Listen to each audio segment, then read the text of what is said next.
Welcome to Dub Talk Live, brought to you by Mancini's Sleep World. The largest lead the Warriors had in the game was 30, and that meant that nobody had to play more than 30 minutes in this one, which is what you want to hear for the first game of a back-to-back. The Pacers tomorrow. The Warriors now 3-1 on this road trip, so guaranteed to be a winning road trip. They've won 2 straight games. It's something. You can feel something building a little bit. This is Zena, Keita. I'm Kerith, Burke, and one of the guys who played a massive role in this win tonight was Andrew Wiggins. What did you like about his game?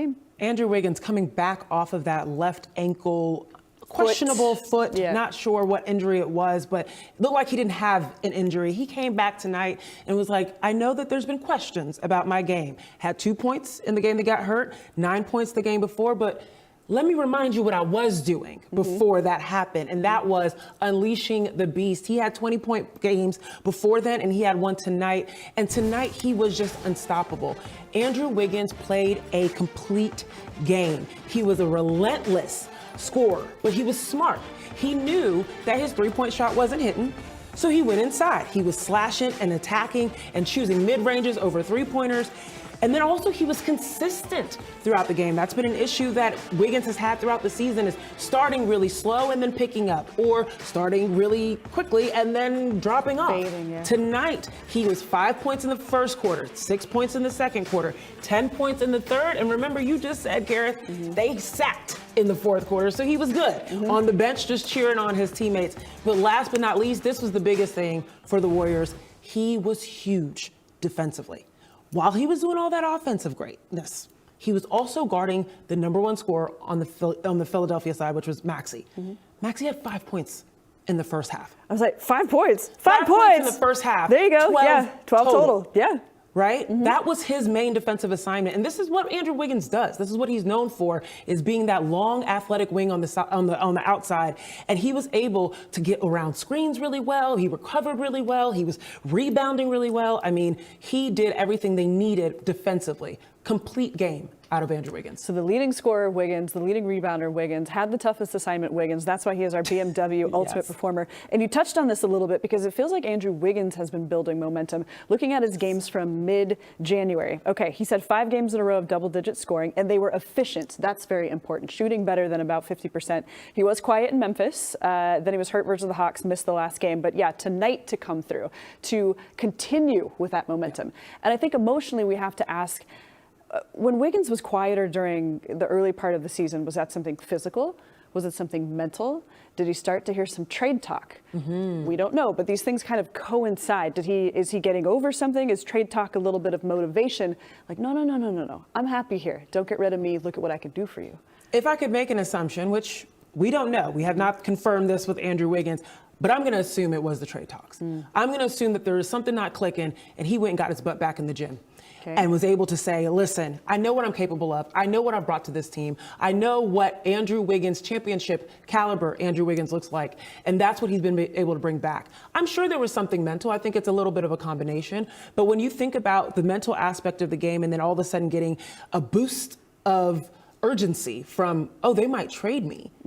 That allows you to come together and say, let me up the ante a little bit. And he was always doing what he needed to be doing as much as he could. He'd always rebound hard. You saw him crashing the glass hard, trying to play as much defense as possible. But at the end of the day, something wasn't clicking. I think he went and got shots up. Okay, so the trade deadline tomorrow at noon, that specific time. Naturally, the questions came post-game. This is from Andrew Wiggins saying he doesn't worry about the trade deadline because it's out of his control. He said, quote, I love the fans, the organization, the culture, all of my teammates. So Andrew Wiggins making it clear he wants to stay, playing like he wants to stay, and showing how valuable he is for this team. That's the thing. Andrew Wiggins is very valuable to this team. That's been the conversation. You heard the guys earlier talking about, when you think about making a trade, you don't want to just imagine someone just coming in and giving you points. You need someone that also fits within your system, someone that understands what's going to make the Warriors the most productive in a short amount of time, because they have a very short amount of time to be able to get to the play-in, or at least the playoffs, right? And so you don't want to just fit someone in just because their stats matter, right? And what Wiggins brings in terms of value is not only is he scoring the ball well, he's playing defense well, he knows the system. And he's a part of this culture that the Warriors have developed. So I imagine that adds to the value that Wiggins brings for the Warriors. There you go. All right, we've got plenty of guys to touch on. Everybody who played tonight scored tonight. That's great. Everybody got a little piece when you can build a lead this big. Right. Jonathan Kuminga coming through with 18, 6, and 5 on a very efficient 7 of 14. Let me give him his due. 7 of 14. And here you see Andrew, geez, man, I need to get my I words know. right. Hey, Listen. they're flipping back and forth these days. Okay, Jonathan Kuminga flying around in this game. Absolutely. And that's what he's doing so well. You love him leaking out in transition. One of the things that the Warriors haven't had all season is a solid transition game. And now that you've unleashed the beast that is Jonathan, come in and get a bucket, he is so confident. And the thing about it, he's going to get to his spot with very little pushback. There's very few people that can get in front of him when he's got that first foot of attack. I mean, he's absolutely explosive. And what I love most about Jonathan's game right now is he's not only unleashed as a scorer, but he's also unleashed as a playmaker.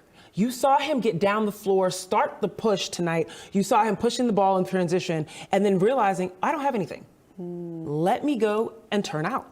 Let me find Draymond. Let me find my trail post, whoever it is behind me, and making the right plays. And that's really exciting because he's most likely going to beat most people down the court. Yes. And now you see defense trying to catch up. They're out of position. What does that open up? Trail shots, open shots, taking defenders to the basket while they're unsettled. And that opens up another level to the Warriors' look. That's an excellent point. 5 assists for Jonathan Kuminga. I'm looking at 29 minutes, the most of any Warrior tonight. JK in the starting lineup. And what this gives you with Steph, Klay, Wiggins, JK, and Draymond, this is your most effective and perhaps quickest lineup.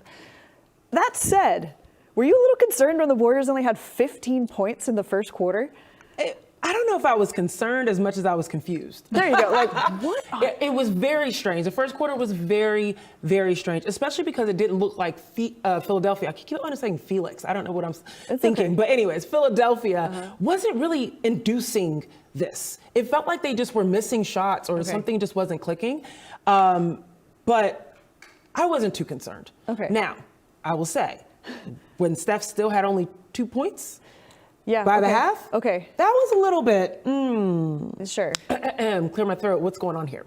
But what I loved about where Steph ended up regardless with those 9 points is he was still involved in everything that was going on. And I know we're going to talk about him, but I think that the Warriors really showed tonight and on this road trip so far, their adaptability. What world can you imagine that the Warriors only shooting 16.7% into the second quarter of the first half, and you think that they're going to come out at one point on top by 30? Yes, this game had an flavor a little bit early, and maybe that first quarter was just the feeling out, but the Sixers playing without 3 starters, they're shorthanded. It's like, oh, wait a minute, though. Is this going to end up being a trap game? You saw how quiet Steph Curry was, how they were handling him. No. Good. Okay, great. 9 points. 4 turnovers, though, Steph. 4 turnovers for Steph. And the problem, when Steph Curry doesn't have a great game, that's when the Warriors have to look at other scorers. Sometimes they haven't had those other scorers. It's been Klay who struggled or Wiggins who struggled. JK has emerged as that second scorer now, though, with 18 points. Consistent. Klay Thompson, 18. So a better game for Klay Thompson tonight, and you know he needed it after the rough one against the Nets. So 18 points for Klay, 4 of 5 for 3. A lot more patient tonight. And we talked earlier in pregame about how emotional it's been for Klay, some of the doubting of whether he still has his legs, what kind of player he wants to be. How do you think Klay responded? I think Klay looked at his game and said it doesn't need to be just about threes. This was the very first bucket that he took tonight. Again, going off that curl screen and being able to take his defender to the basket. We know that Klay has kind of avoided the basket more than he has taken these shots, these 3 shots all season long. And so seeing him take his first bucket in going inside was, okay, you're adapting, you're being flexible, you're realizing what you can do, the full range of your game. And when he does those threes, it's great. That's what you want to see. But he did a lot of other things tonight. He pushed the pace in transition. He looked up. He was the one that sometimes was the person getting Kuminga going in transition. He was setting screens, rebounding hard. He was boxing out really tough. Like, these are all the things that we talked about pregame of him prioritizing again in the midst of him getting out of that shooting slump. I don't think anyone here, at least at NBC, had any concern about his ability to shoot. About his ability to shoot? Absolutely not. Absolutely not, right? Absolutely I don't not. think anybody had any concern. If you had concern, we had a different conversation to have. But we knew it was a slump, but we didn't know when the slump would end. In the midst of a slump, you do the little things. Tonight, he did all of those things. Okay, all right. Looking at that starting lineup, the odd man out is Kevon Looney, who is one of the good guys, I would say. Whether he's starting, whether he's not, he will still continue to do his work. 9 points, 9 rebounds for Loon. Can we show that moment, though? I think it was the start of the fourth quarter. He put the ball on the ground. He dribbled from half court, and he got the layup. Can we please? Here we go. Here we go. I don't want to spoil the video, but you got to remember this part. They called this, look at this, Milwaukee Loon. Okay, because in high school, he used to do this all the time. He secretly has a handle from back in the day, like a point guard. I absolutely love these NBA players that you forget. Used to be normal size high schoolers, and they just had growth spurts. And they had handles before they had those growth spurts and became these monstrous NBA centers. And you're like, wait, you can cross over? But Milwaukee Loon comes out. It comes out every little, every other game we see something that we're like, ooh, whether it's a pass, whether it's that dribble into the basket, he's got it within his handle, and then it's just like, it's exciting when it comes out. That video didn't show it, but there was a reaction shot on Steph on the bench. Oh, they were geeked. They loved it. They loved it. I actually just saw like a hype video on Twitter. It was from like Hoops Hype or Ball is Life or something. It was Kevon Looney's high school mixtape. With the green jerseys on? Yes. And you're like, I remember one of my favorite memories of this entire job is going to Looney's high school for his jersey retirement ceremony. That's cool. They got to go. Yeah. That's awesome. Hamilton High School in Milwaukee. So, all right. Had to show some love to Milwaukee Loon for that one. All right. Couple other guys to talk about. And then, that trade deadline. Let's see how we're feeling there. What are the Warriors going to do about that tomorrow? All right. We'll also continue the conversation on YouTube during the commercial break. Watch your head, JK. Come on, man. You're watching Dubs Talk Live, brought to you by Mancini Sleep World. Dubs Talk Live is presented by Mancini Sleep World. Visit us during our President's Day sale. Save up to $1,000 on the biggest brands, plus free delivery. Hurry in now or visit us online at sleepworld.com.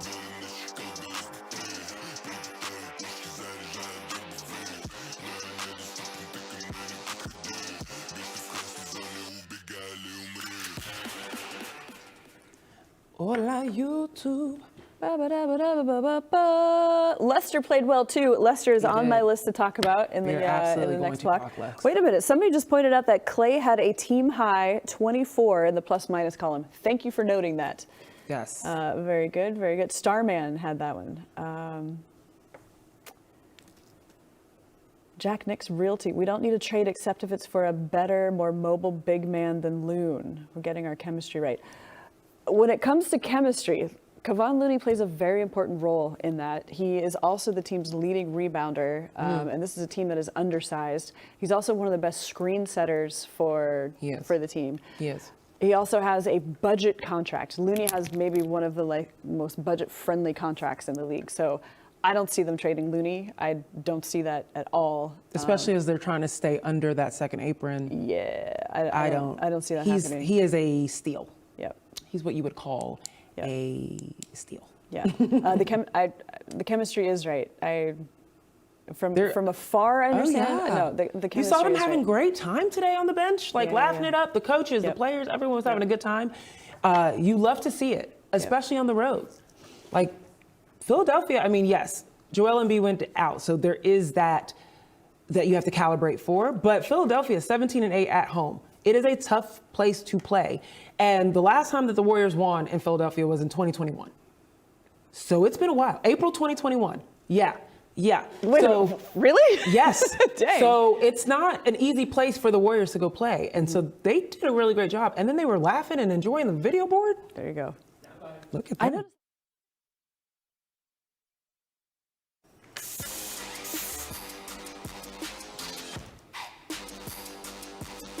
Hey everybody, welcome back to Dub Talk Live, brought to you by Mancini Sleep World. So as I mentioned, everybody who played scored in this game. My eyes scanning the bench. Lester Quinones coming through with 13 points. He's had a pretty good road trip so far, and you got to know him rather well in the G League. Absolutely, and I'm not surprised by anything he's doing. This is what he does. He shoots those beautiful rainbow arc threes. He plays incredibly well. He is a gnat on defense. He wants to be in everything. And then also, he's a rebounding guard. So everything that he's doing is exactly what he's doing in the G League. He's averaging 22 points right now. He's shooting 54.5% from three. From three in the G. So I'm not surprised by this. And he's an incredibly confident player. He's someone that definitely believes that he deserves a contract in the NBA. I'm not surprised if he gets one very soon, especially if he continues the way that he is, attacking these opportunities to play in the midst of the, lineup changes with the Warriors. But none of this surprises me. He has done all of this on the G League level, and now the NBA world is starting to know about him. Yeah, the Warriors like to use the G League to groom the next players coming up. There's definitely a bridge between these two teams. I mean, heck, Steve Kerr's son, Nick, is the coach of the G League. But no, they run the same system. There's a lot of hiring from inside. Like, people get promoted from there. Players get promoted from there, obviously. And I think we're seeing that with Lester a little bit. You know what? What's that? Me, I got promoted. Yes, she did. See, that's why. This is what I'm talking about. Stars in the making are down there in the G League just waiting to be plucked. Let's hear from Lester post-game. He was at the podium.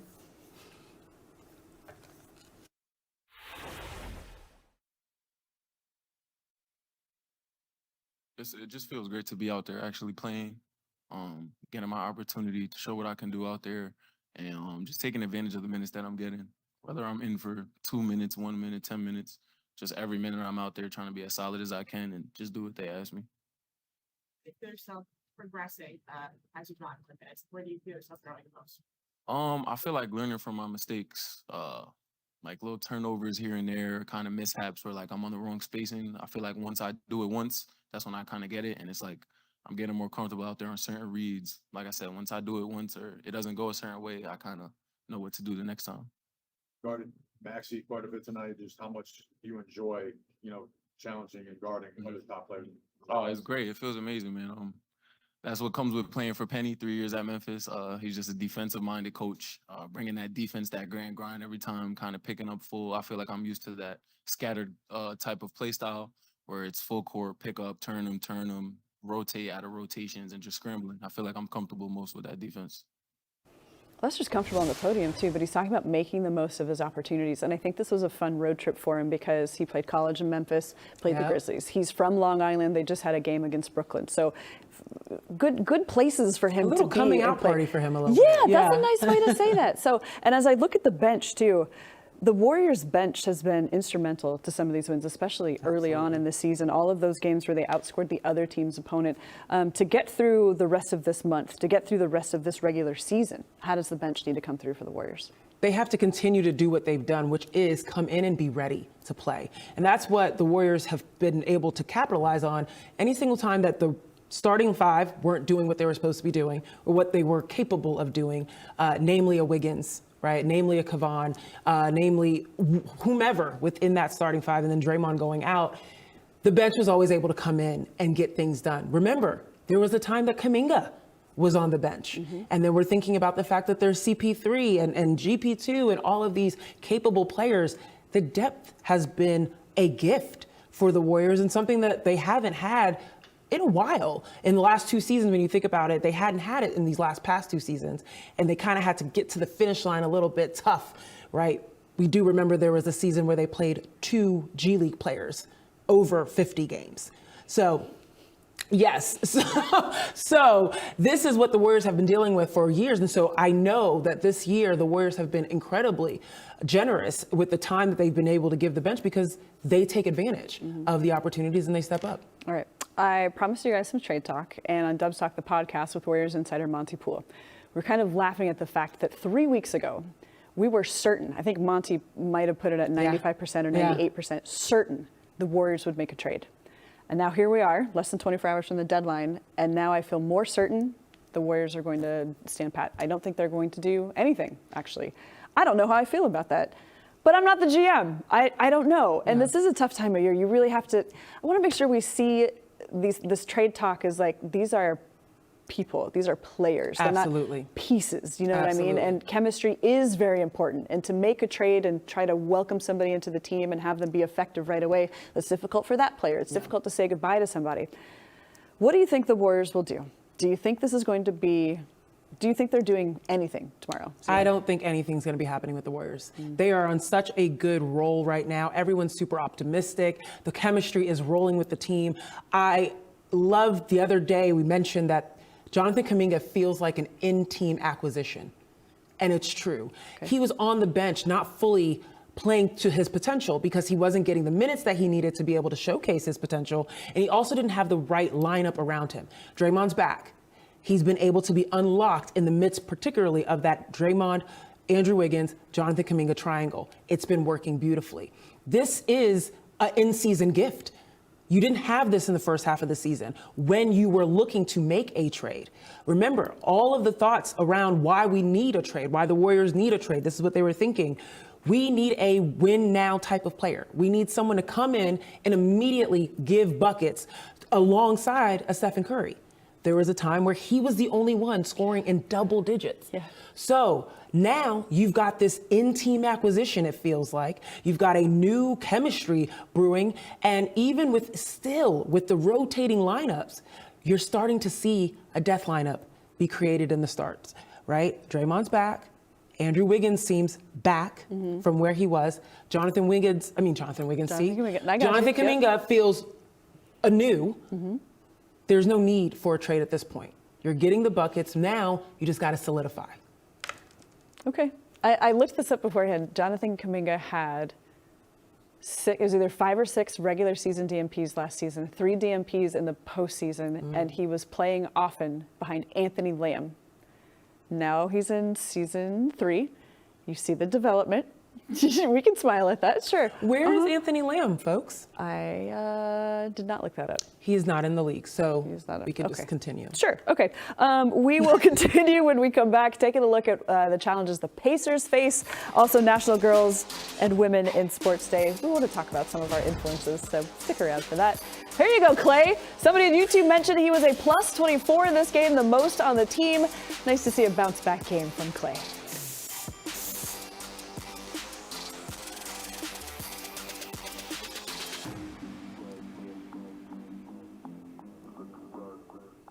All right, Wiggins playing well is good for the Warriors. To your point, in order to have that trio of Wiggins, Draymond, and JK on the floor, Looney has to agree to come out of the starting lineup. He is a team player in that way. I mean, we had to get that big body out of the way. When you're a center who's not scoring, you can slow things down. You can muck things up. But Looney is in a better position now. The team is in a better position now. Especially when you're a big that's not known to roll. Right? So when you look at what's going on right now in the offense of the Warriors, you're seeing Steph set high ball screens for Jonathan Kuminga, where he can roll and relocate, and that works. Or a Jonathan Kuminga can go set a screen and he can roll to the basket. A Trace Jackson-Davis can roll to the basket. And so when Kevon Looney is not known for being a person that catches in traffic and you know, he usually is setting the screen awesomely, doing really well to do that. But then the shot goes up, he goes to go offensive rebound. So you don't have that, removes an offensive look off of the screen. And that's not something you would like. That's not the number one option on a screen and roll is you want the screen and the roll. And for most part, you don't usually get that. Got you. I would say Steph's 2 favorite screeners on the team are Draymond and Looney. Looney always knows what his angles are. We have some compliments in here. Thank you. You two are fabulously knowledgeable and expressive. We love you. Thank you very much. I try not to read compliments too much, but thank you. Thank you. Let me read that one. Steve Kerr saying pregame he feels like he's happy with the roster as is, plus GP2 and Chris Paul coming back soon. Moses Moody was back tonight. That was nice. Yes. Moses played 19 minutes. 19 minutes.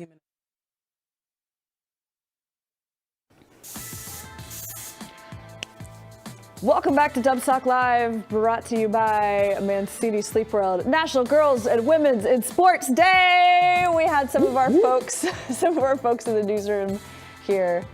It feels nice to be surrounded by smart, talented, awesome women who are leaders in the newsroom too. I like it when there's management above me that looks like me.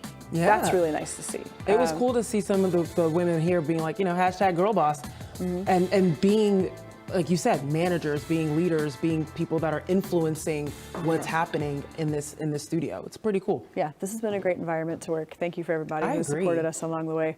All right, Pacers tomorrow. So this is the final game of the 5-game road trip. It is the second back-to-back the Warriors have. So the Warriors did themselves a favor by building this kind of lead. It meant the starters could sit for that fourth quarter. No one had to play more than 30 minutes in this one. Pacers, though, number 1 in points per game, number 1 in assists per game, number 1 in field goal percentage, 50.7 as a team, number 5 in total threes. This is a high-octane offense, which means if the Warriors are serious about building a win streak, showing that they're going to perform better, getting over 500, this is going to be a challenge for the defense. Oh, absolutely. And the defense showed up today. When you look at the scoring breakdown, they were under 25 points per quarter up until that last quarter.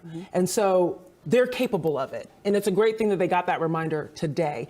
Now, they have to do that on a back-to-back. It's tough. That is difficult, but that's the grind. If this is what the Warriors want to show up as, this flexible, adaptable team, and that they can make it to the play-in, this is what they're going to have to showcase. And I feel like they're in a good place to do so. It would make it a lot easier for me to believe that this is a changed and improved Warriors team if they can get this win tomorrow. Yes. Yes. And perhaps a trade is not necessary. Yes. I'm kind of looking at games like this, litmus test games. Yes. And it is going to be difficult on the second night of a back-to-back, the final game of a road trip. But if you want to be a playoff team, if you want to show your championship chops, this feels like the occasion. This is an opportunity for them to show what they've got and scare the league a little bit. Okay. We're back. Y'all were counting us out, but we're back. Okay. Trade deadline tomorrow at noon Pacific. Also, Klay Thompson's birthday. Happy birthday, Klay.